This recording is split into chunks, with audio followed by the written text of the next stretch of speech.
Welcome. I'm Reverend Kathy Ellis, and I am especially happy to say that along with Reverend Sandra Fees, we will continue to be your co-ministers for another year.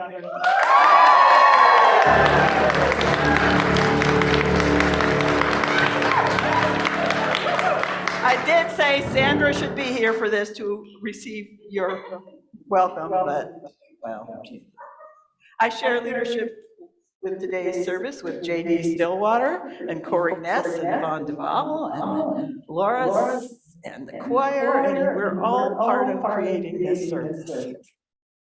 Our service today is a multi-generational one, adapted from a script by Reverend Erica Hewitt in her book, Story, Song, and Spirit, Fun and Creative Worship. And it is a little different than our usual service, and we will not include the joys and sorrows today. I will collect any written joys and sorrows and get them back to you. We welcome you to celebrate in the transformative power of worship in community. Whoever you are, wherever you live, excuse me, whomever you love, whatever you do for a living, you are welcome at the Unitarian Church of Harrisburg. We invite you to join us for coffee hour following the morning service downstairs if you are here or on Zoom online. Wherever you are, we're glad you're here. Will you join us in reading the covenant printed in your order of service? Love and on the screen.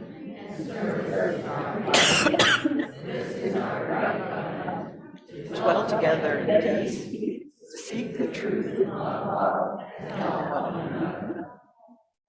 Our Unitarian Universalist principles affirm that from fruit flies to giant sequoia trees, all life is interwoven, interconnected, interdependent. And that interdependence moves us to a sense of awe and invites us to care for the life that moves among us. Today, as a community of generations, we celebrate our place on this earthly home with its skies, and seas, and its blue-green hills. We create our sacred space for that celebration by lighting a chalice. Here's the chalice light. Glory be to the earth and the wind. Glory be to the sun and the rain. Glory be to animals and children. Glory be to our holy flame, which calls us together as one.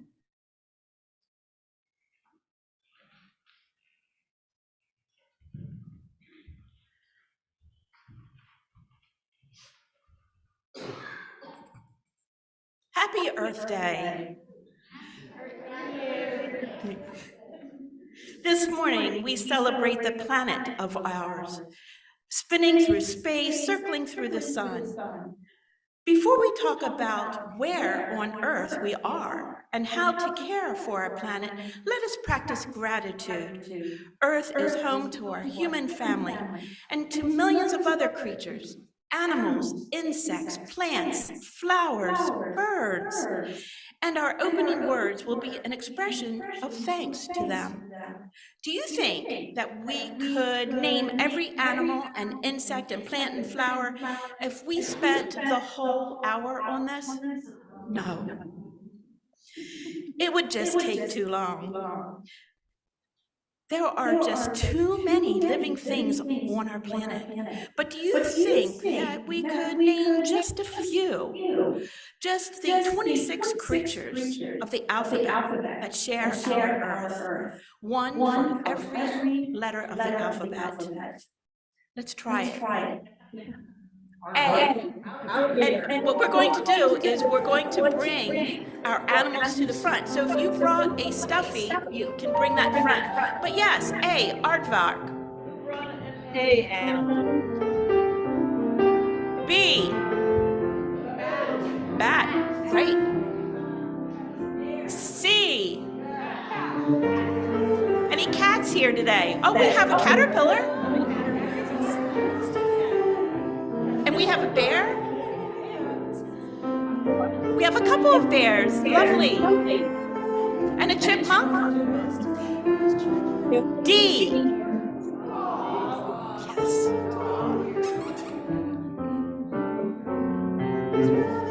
Okay. E. F. Yes, bring them up front. G. H. Hedgehog, yes. I. Anybody have any blonde? J. Jaguar. K. Kangaroo. L. Yes. Leopard. M. N. O. An octopus. P. Yeah, bring it up. Q. R. S. Snakes. I did see some snakes today. T. Turtles. U. V. A vulture. W. X. Y. And Z. Yes. Lovely.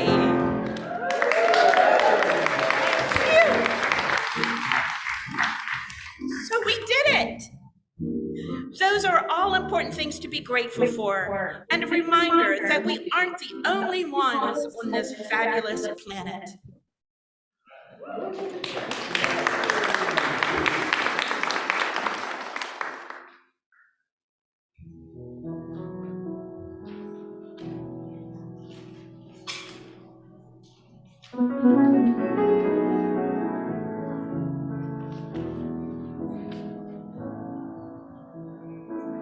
Body or spirit for our song Blue Boat Home.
If we're going to think about our blue boat home, tongue's not quite right this morning, with wonder and awe, we should really start right there. What do awe and wonder feel like? What do you think? What do awe and wonder feel like? Goosebumps. Gone. When I'm out in nature. Mm-hmm. What do you feel out in nature? Yes. I didn't hear you. When you feel in the sea. Yes. Thank you. Yes, wonder is a feeling that gives us goosebumps and makes us say, wow. It's the feeling we get when we start thinking about questions that we really can't find answers for. maybe questions that don't have any answers even. Awe is a complicated and important emotion that involves reverence, holding things up as special, as important, amazement, and often some element of fear, occasionally even terror, like a thunderstorm. A great thunderstorm can fill me with awe. It's the feeling, as Van said, we get when we are overwhelmed with nature's beauty, the beauty of our earth. Here's how the first source of Unitarian Universalist tradition describes it. Direct experience of that transcending mystery and wonder affirmed in all cultures, which moves us to a renewal of spirit and an openness to the forces which create and uphold life. Jewish spiritual teacher and activist Abraham Joshua Heschel said, "There is only one way to wisdom, awe. Forfeit your sense of awe, let yourself diminish your ability to revere, and the universe becomes a marketplace for you. The loss of awe is a great block to insight. The greatest insights for us happen in moments of awe." And Heschel was actually agreeing with the ancient Greek philosopher Socrates. He said, more simply, wonder is the beginning of wisdom. Psychologists, I don't really know how to say this name, Dacher, Kilmer, and Jonathan Haidt wondered about awe and started studying it. The study of awe is about 15 years old as a science. And they say, in the upper reaches of pleasure and on the boundary of fear, awe is felt about diverse events and objects, from waterfalls to childbirth to scenes of devastation. Fleeting and rare experience of awe can change the course of life in profound and permanent ways. Yes, this part of the service is more for the grown-ups, but we'll get back around to things that are more for the kids. Awe makes us humble and curious and appreciative of beauty and changes us in positive ways. Writer Jake Abrahamson described it this way. It happens when people encounter vast and unexpected stimulus, something that makes them feel small and forces them to revise their mental models of what's possible in the world. In its wake, people act more generously and more ethically and feel a deeper connection to others and to the world. Awe prompts people to redirect concern away from the selves and towards everything else. Unitarian Universalist minister Victoria Safford says, "We are the part of the universe that looks at the stars or the land, at our own existence, at our own face in the mirror, with questions of terror and reverence and awe. We're the part of all this that laughs and loves and notices, the part of the universe that can scratch its head in wonder and amazement, the part that can fall on its knees in humility, in prayer. That's our job in the world. Perhaps the most important calling we have. We'll sing later, this is where we are supposed to be." So what do you think? When have you, I want you to think about this, when have you felt full of amazement and awe? Think a little bit, and later in the service, together we will make a prayer meditation with the things that stop you in your tracks with amazement and take your breath away. Thunderstorm sunsets, full moon over the ocean, majestic, amazing mountains are among the things that can fill me with awe. I had a colleague, a friend, who spent most of his life in the far west, mostly in the state of Washington. And then he was driving across the country in early summer to take up a job here in the east. And it was dark. And he saw these little flashes of light in a field. What is that? never seen fireflies. So the So the aspects, aspects of awe, a little, maybe a little maybe fear, as I said, awareness of some kind of power, awareness of beauty and the power of beauty and amazement for that unexpected beauty, and and humility. humility. We become aware, I I think, think, in a totally good way, that we that we are are small and vulnerable. something Something really really grabs our attention. and it It is is almost almost always something natural, something something unearned. something Something grabs grabs our our attention attention and and we stop. we just We just stop, stop. and we And we have have a response, emotional response. And And then we become aware of our connections to others, to the world, to the universe. Something makes us wonder. famous Historic Unitarian religious religious educator, Sophia Lyon says that our our earliest religious impulses impulses come come from from the the questions questions when we when we encounter encounter the wonders of the natural natural world. Why is it that way? How come it's that way? What made it that way? Science Science gives us some answers, especially especially about the how, but but science can never fully answer these questions. It It doesn't doesn't stop the stop the wondering. wondering. It doesn't It doesn't stop our our sense of awe. Victoria Victoria Sassler, Sassler, that that same same minister, minister, wrote that science and mythology delight equally in mystery and and have have the the deepest deepest source, source, their their purest purest source source in in wonder. wonder. So I So I invite us to to really really pay pay attention attention to to beauty, beauty, to to love, love, to what to what amazes amazes us. us. Stop Stop and and let yourself respond to to what what is is truly awesome, mysterious, and and beautiful. beautiful. And I'm Now looking I'm for looking for JD. JD. Right where you're supposed to be.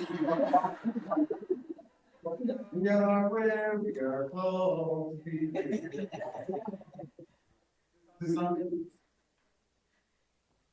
Check. Maybe turn itself off. How about now? Switch to the one way. Well, the little light is not coming on. Oh, no. I know you just put fresh batteries in.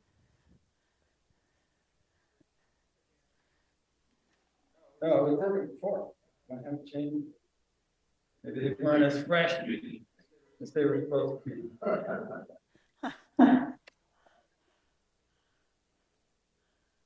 Per se.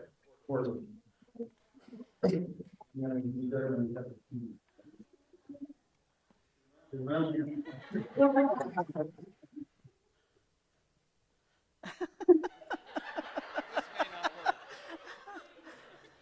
So, let's see if we can invite some of us using some pictures, some images.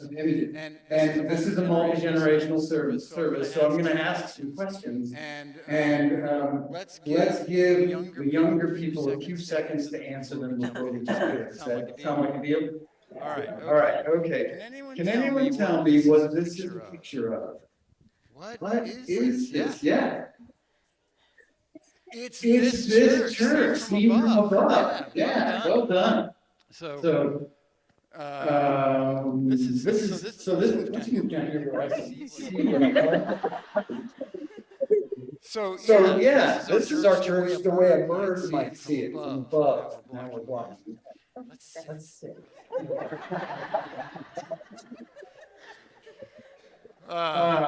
Tech is Tech wonderful when it works. So yeah, this pointy thing at the top of this building, that pointy ceiling that's right above our heads. And you can see the parking lot up and the front door. And can anybody spot where the playground used to be? Yeah? Do you want to come down and point? You can't actually see it in this picture, but you probably know where it was. Actually, this is the parking lot. If you go down the sidewalk here, it would have been right there, right? Yeah, good job. All right, let's go a little bit higher and see what we can see. What is this? What are we seeing here? Our Our neighborhood, neighborhood, yeah. yeah. So are we in this picture? Yeah. We are We in are this in this picture, picture, yeah. Certainly Certainly we are. Would you like to go higher? Let's go Let's higher. go higher up. Maybe. Come on. Come on, Come on, come computer. on, You can computer, do you can this. do this. Kyle, feel Kyle, free to return. Oh, there it is. Oh. All right. All right. Now what do we see?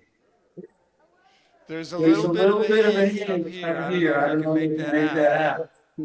Yeah. It's the It's city. the city, it's our city, Harrisburg. Harrisburg. Yeah. Yeah. Yeah, you see Yes. the river's The this river's big this ribbon big of ribbon water of going water right down in the middle of it. Can you see Can you that? see that? At the dam. Yeah, you Yeah, might be you able to might be see able to that. see that. So again, I I want want to to ask ask you, you, are we in this picture? We We definitely are. Can you see the church? And And it's pretty small at this point. Let's see. It would be. Now I got myself turned around. It's definitely in there, but it's pretty small, right? Hard to see. And also, can you see the boundary lines between Harrisburg and Swadera Township, where we are now, or Lower Lower Dauphin? Dauphin? No, those boundary lines aren't real. They're Just just agreements agreements that that people people make. make. So So if if you're you're flying really high up like like a bird, you can't you can't see them. because They're not really real. All All right, let's let's go even even higher. higher. Dun, dun, dun, dun, dun. Wow, we are really high up now. You can You can see a bunch of water. What are we seeing? What What is this we're seeing now? Yeah. What is What this is a this a picture? picture of? Yeah, It's our whole region. It's eastern Pennsylvania, but we can also see a little bit of New Jersey over here, and Delaware, and Maryland, and York, way up in this corner. Jack said the ocean. And go more higher. Well, We're we're not not going going to go higher quite yet because once again, I want to ask, are we in this picture? Yes, we are. Way too small to see when you're this high up. We're still there. We are still there. And can you see the state lines? No, you can't really tell where Pennsylvania stops and Maryland begins, or New Jersey. I mean, you might be able to figure it out. Those boundaries aren't real things. So birds and I don't think birds fly this high. But if you were in an airplane or a spaceship flying this high, you can't see them. Maybe. Can we even go higher? We can go higher. Oh my goodness. Wow. What are we seeing in this picture? Yeah. You're seeing our country and what else? You can see the ocean. You can see almost all of our country. Go ahead. You can see a bunch of mountains. So if you're good at geography, you know that you can see most of the United States here, and you can see Canada, some parts of Canada. Yep. And you can see Mexico. Again, I want to ask, are we in this picture? We are. Can you see the church? Nope. Thankfully or hopefully, there's a little dot there for Harrisburg, so we know roughly where we are. But we're definitely in there. And again, you can't see the borders. Borders aren't real. They're just agreements between people. All right.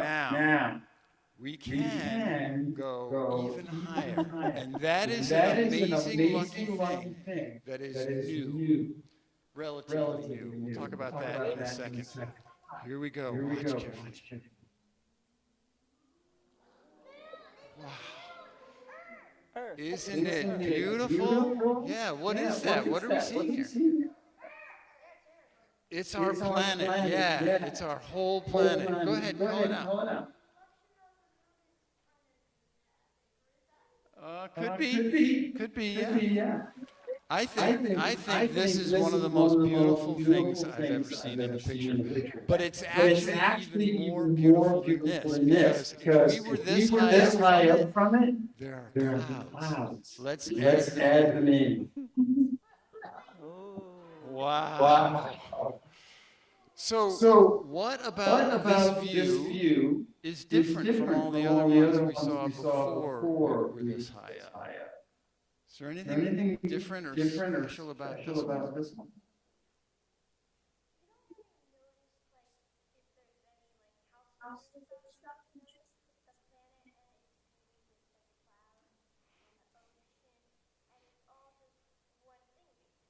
Yeah, for the people at home, she said you can't really see any details. You can't make out houses or countries or anything like that. It's the whole planet that we're seeing. Yes, Jack? It's the Earth. Yes, it is. Yeah. And so, you know, are we still in this picture? We definitely are, yeah. And like you said, we can't make out any of the details that tend to divide us. And I also noticed that the higher we go, the smaller everything looks. So even the whole planet looks smaller and smaller. So I want to ask you, how do you feel when you look at this photograph?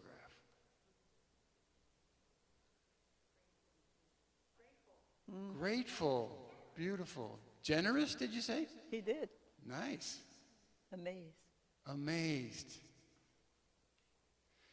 Do you know that no one ever saw a picture like this one until about 50 years ago? If you were alive in 1972, raise your hand. Younger people, look at all those hands. Look around. Those people with their hands up are among the first people ever to see the world from this high up. That's how new this view of our planet is. All these people's grandparents and great-grandparents and great-great-grandparents never saw a picture like this one. They couldn't. No one had ever seen a picture like this one until 1972. And when the astronauts took this picture, they called it the blue marble. Does kind of look like a blue marble, doesn't it? Here's another picture from even farther away. We skipped a slide somehow. There it is. There it is. Where are we when we're this high up? On the moon. The person who took this picture, they were actually near the moon. They were orbiting in very close orbit, but they were on the moon. So, yeah, I hope you got a chance to feel a little bit of awe as we went through this. Thank you very much, Laura. I think we may need to do it again. Thank you. My audition as your personal microphone is going well. Let's keep this image of Earth in mind as we sing our next hymn, For the Earth Forever Turning.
Thank you.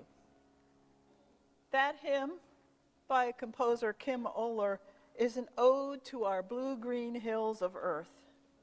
And our planet does have blue-green hills, but when we see Earth from space, a similar view to what we had earlier, we can also see tan deserts, indigo oceans, and an ivory cloud cover. JD is going to take us traveling outward even farther beyond Earth and see where we fit into the cosmos.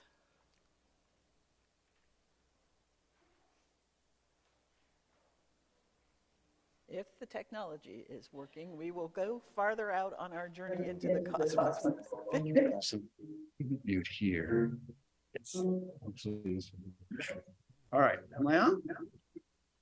Maybe? Yes. Okay.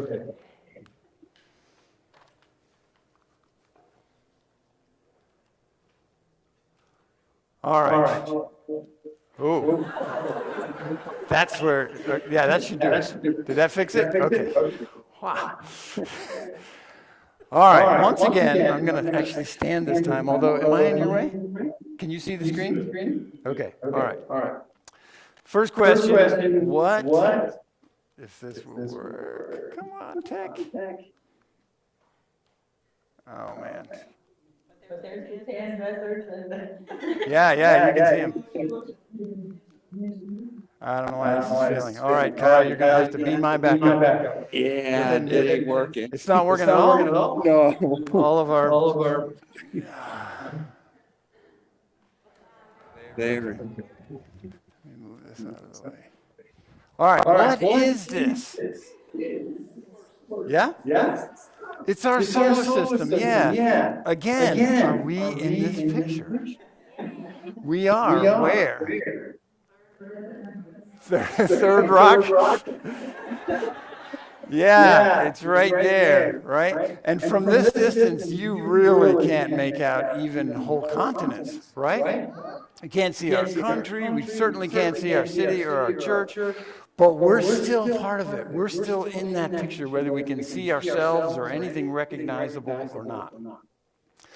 But I have to tell you, this is not actually a real picture, because the planets in real life are way too far apart to take a picture of like this. If we took a picture of the solar system where they were at the proper distance, they'd be too small to see. So to make this picture, somebody kind of squished them all together using Photoshop or something like that.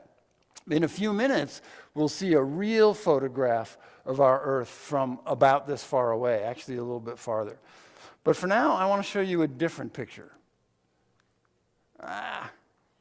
Thank you, Kyle. What is that? Anybody? Milky Way. And have you seen it in the night sky? Have you looked up? It's hard to see when there's a lot of other lights around, but if you go out in a place that's truly dark, you can see that. And what we're seeing when we see the Milky Way is the center of our Milky Way galaxy, because the galaxy is all around us. We're out sort of to the side. So when we look towards the center, we can see it nice and bright.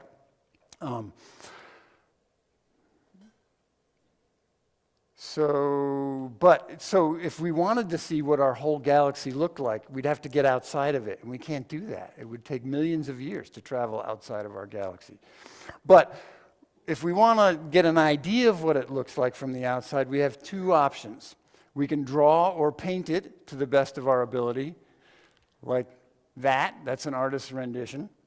Or we can look at other galaxies that we know are similar to our own, like this one. Wow, isn't that beautiful? That's a real photograph of a galaxy. What is that? It's a galaxy.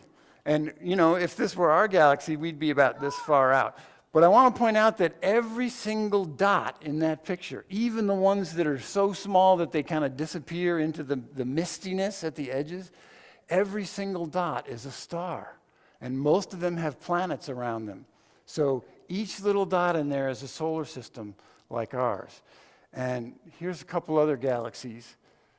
Yeah, just beautiful. And here's a brand new picture of a galaxy. This is one of my favorites from the James Webb Space Telescope. And again, every single galaxy we can see is made of hundreds of billions of solar systems. stars with planets around them.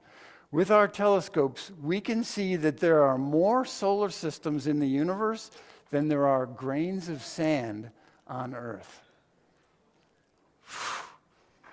Now, a lot of people, when they start learning about these aspects of astronomy, they feel really small, especially when they realize our tiny place in it. Some people feel a little tingly inside or goosebumpy on the outside.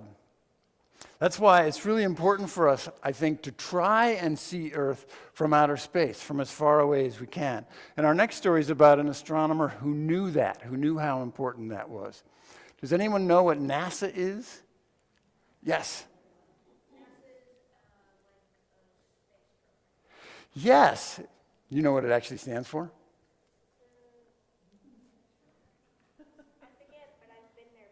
Aha, okay. Very cool. All together, the National Aeronautics and Space Administration. Good. All right. So, yeah, NASA is responsible for the United States government's space program. And in the 1970s, NASA asked a scientist named Carl Sagan to help them design a spacecraft called Voyager that's still traveling through space now after all these years. It's a good thing Voyager is a robot, because if there were people in it, they'd be pretty old by now. Probably pretty hungry, too. But Voyager recently went so far away that it actually left our solar system completely. But when it was about as far away as Neptune, as it passed Neptune's orbit, it gave us a present, thanks to Carl Sagan. Carl knew that it was very important for us to see our planet from far away. So he told NASA that they should turn Voyager's camera around to take a picture of the Earth from over 3 billion miles away. But the people at NASA told Carl, a picture taken from that far away would be useless. What's the point in taking a picture that's so far away that you can't make out any of the details, like we were talking about before? But Carl was persistent. He begged and pleaded for the photograph to be taken, and after a while, he got his way. In the spring of 1990, as Voyager spacecraft was speeding past Neptune at about 40,000 miles an hour, that's how fast it goes, it turned its camera back around towards the Earth for, as Carl called it, sorry, this stuff's emotional for me, one last glance homeward, and took a picture. You want to see the picture? There it is. Carl Sagan called this picture the pale blue dot. And if you're not sitting right in front of the screen, you might not be able to see it. There's the pale blue dot right there. And there's a bit of it's an optical thing. It's a flare, a light flare on the lens of the camera. But the Earth happened to be right in the middle of it. And Carl knew that it was really important for us to be able to see ourselves from so far, which begs the question, are we in this picture? Yes, we are. Here's what Carl said after he saw this picture, and we need to make sure the sound is working. So turn this back up, and then we'll unmute.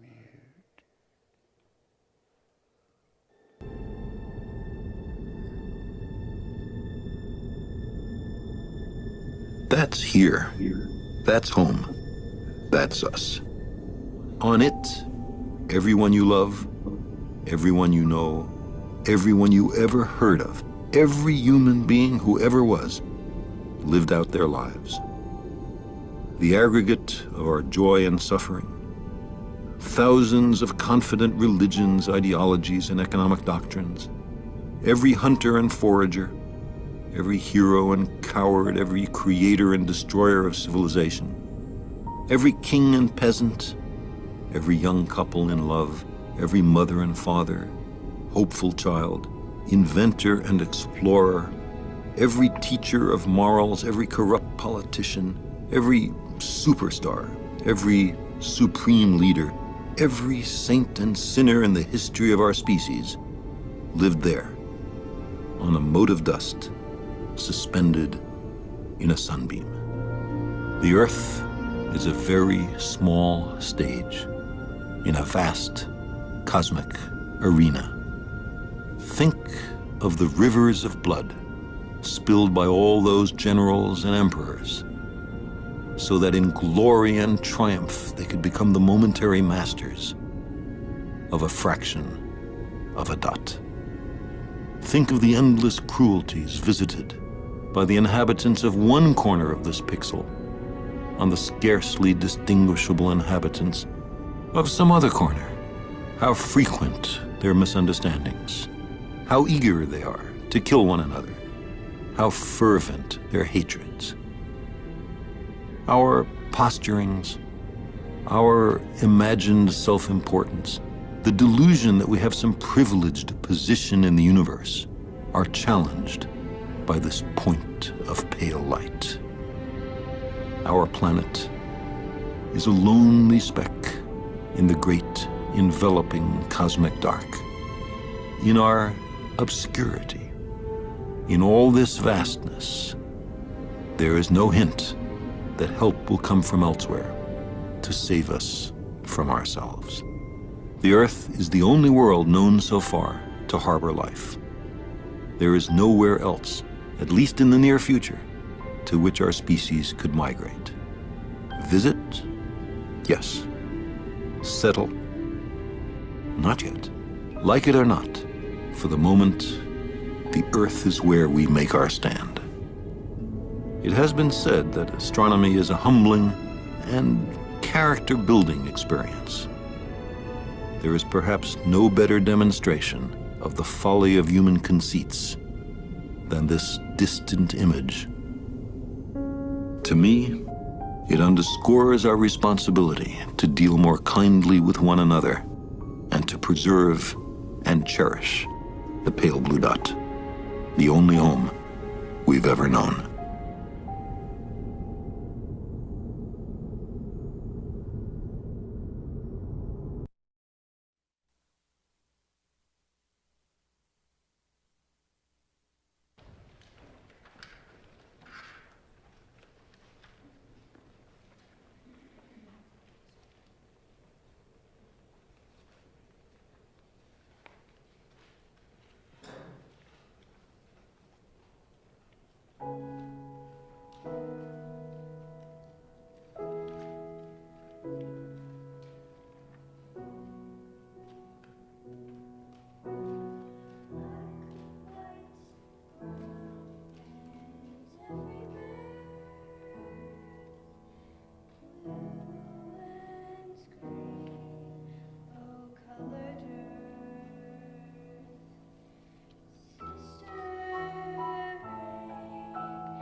The Unitarian Church of Harrisburg is, as always, a freely gathered church of free people.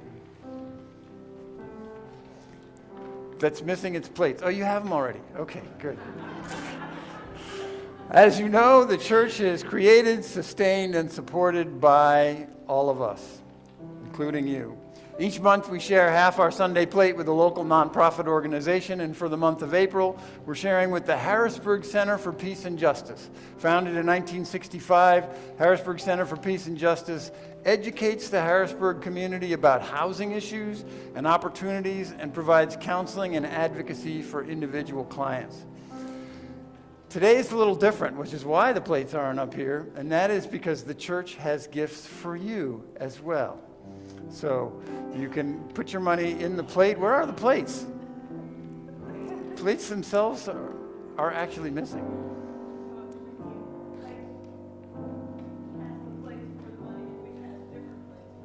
Okay, and do they have the plates? Where are they hiding? Aha! Yvonne to the rescue. There's only one. No, no.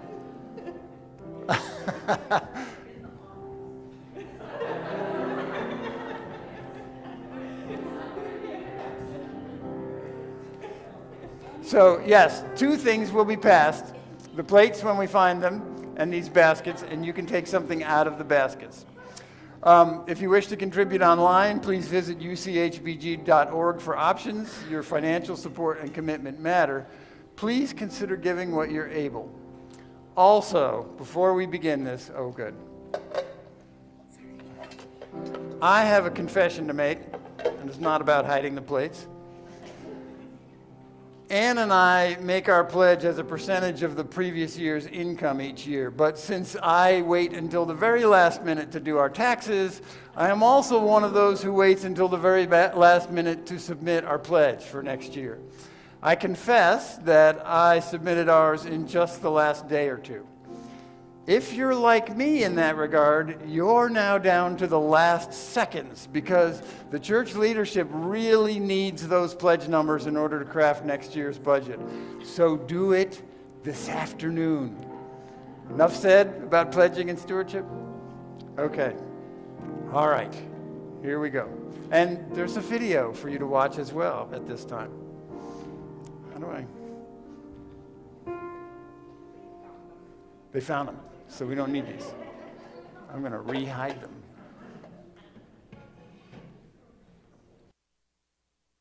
We're all connected to each other biologically, to the earth chemically, to the rest of the universe atomically. I think nature's imagination is so much greater than man's. He's never gonna let us relax, relax, relax, relax. We live in an in-between universe where things change alright, but according to patterns, rules, or as we call them, laws of nature. I'm this guy standing on a planet. Really, I'm just a speck compared with a star. The planet is just another speck. To think about all of this, to think about the vast emptiness of space. Billions and billions of stars, billions and billions of specks. The beauty of a living thing is not the atoms that go into it, but the way those atoms are put together. The cosmos is also within us. We're made of star stuff, and we are a way for the cosmos to know itself. Across the sea of space, the stars are others. We've traveled this way before, and there is much to be learned. We're all connected to each other biologically, to the earth chemically, to the rest of the universe atomically. I find it elevating and exhilarating to discover that we live in a universe which permits the evolution of molecular machines as intricate and subtle as we.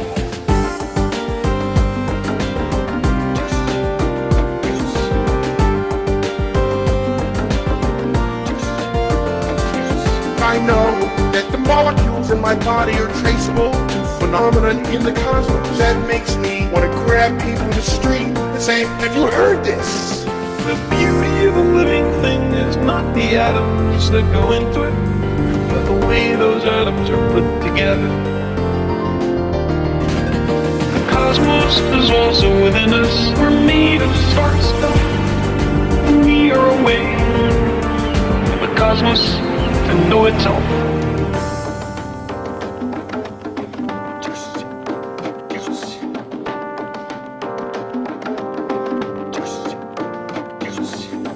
There's this tremendous mass of waves all over in space, which is the light bouncing around the room, going from one thing to the other, and it's all really there, really there. But you gotta stop and think about it, about the complexity to really get the pleasure. It's all really there, really there. The inconceivable nature of nature. To think about all of this, to think about the vast emptiness of space. There's billions and billions of stars, billions and billions of specks. The beauty of a living thing is not the atoms that go into it, but the way those atoms are put together. The cosmos is also within us. We're made of star stuff. We are a way for the cosmos to know itself. Across the sea of space, the stars are other suns. We have traveled this way before, and there is much to be learned.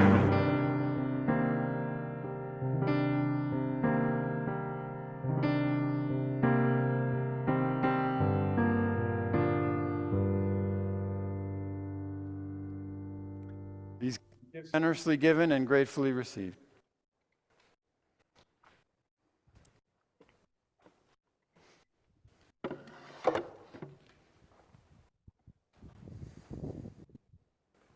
Let us find a moment of quiet together before we leave this service. And I want you to recall, if you can, your memories of awe. What gives you a sense of wonder? What are you grateful for? And please help me create this prayer of thanks for these things, for the gifts of life. When I ring the bowl, which I have to get up there too, just speak out loud. Call into the room your sources, your source of awe and amazement and wonder. My newborn daughter. Whoa, a newborn daughter, yes. Grandchildren. Brothers.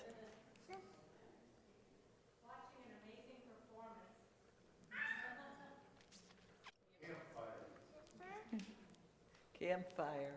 Frost on the leaves. Frost on the leaves. Frost on the leaves. Bluebirds. The ability to understand science. Mm. The tree outside. What did Jack say? Sisters, he said. Sisters. Monarch butterflies.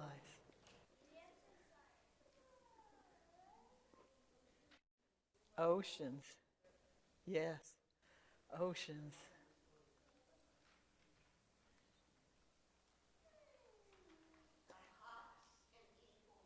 Hawks and eagles. And even the vultures. They're important. Fire. Spiders.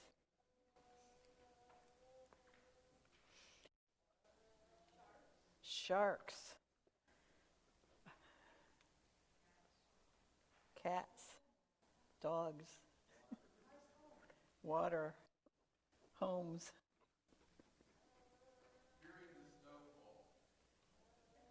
Wow. Hearing the snow fall.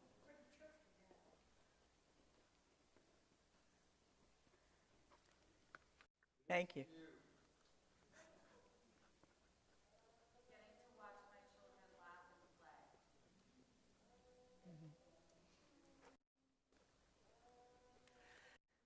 Thank you. Thank you. Thank you, Spirit of life and love and community, for the mystery and miracle of our connection to life and to one another. Thank you for the responsibility to care for the earth and to care for one another. Amen. Ashe. Blessed be.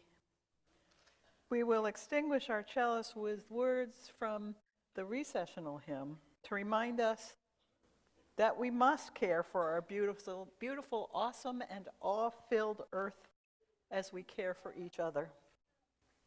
The tide is rising, and so are we. This is where we are called to be. The task is mighty, and so are we. This is where we are called to be.